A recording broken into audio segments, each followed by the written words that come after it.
ಉದ್ಘಾಟನೆಗೆ ಧೋನಿ ಮತ್ತೆ ಸಚಿನ್ ಅವ್ರು ಬರ್ತಾರೆ ಅನ್ನುವಂಥದ್ದು ಮಾತಿದೆ. ಕಾದು ನೋಡಿ.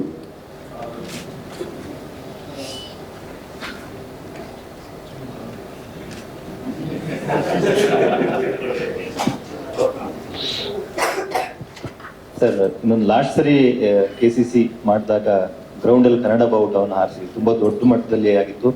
ಎಲ್ರಿಗೂ ಹೆಮ್ಮೆ ಅನಿಸಿತ್ತು ಕನ್ನಡಿಗರಿಗೆ. ಈ ಬಾರಿ ಆ ಥರದ ಏನಾದ್ರು ಪ್ಲಾನ್ ಬೇರೆ ತರ ಇದೆಯಾ, ಹೇಗೆ sir?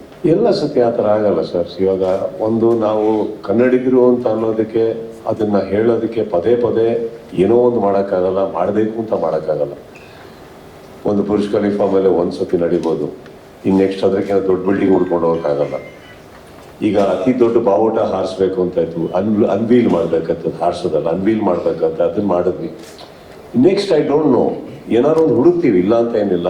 But we have plan beautiful things. ಅದು ಬಿಟ್ಟರೆ ಈ ಸತಿ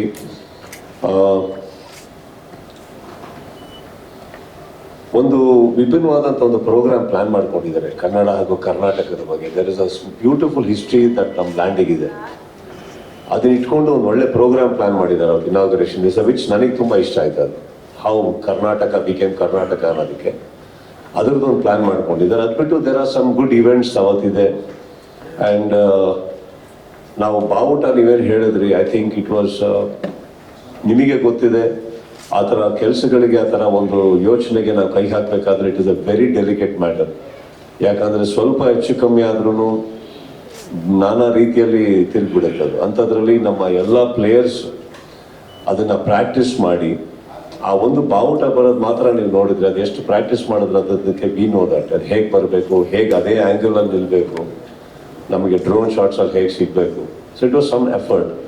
ಈಗ ಹಾಗಂತ ಬಿಟ್ಕೊಟ್ಟಿದ್ದೀವಂತಲ್ಲ, we are thinking still what is that best we can do.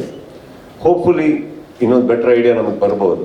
But as it is ಒಂದು ಒಳ್ಳೊಳ್ಳೆ ಪ್ರೋಗ್ರಾಮ್ಸ್ ಹಾಕೊಂಡಿರೋದ್ರಲ್ಲಿ ಒಂದು ವಿಭಿನ್ನವಾದ ಪ್ರೋಗ್ರಾಮ್ ಹಾಕೊಂಡಿದ್ದಾರೆ.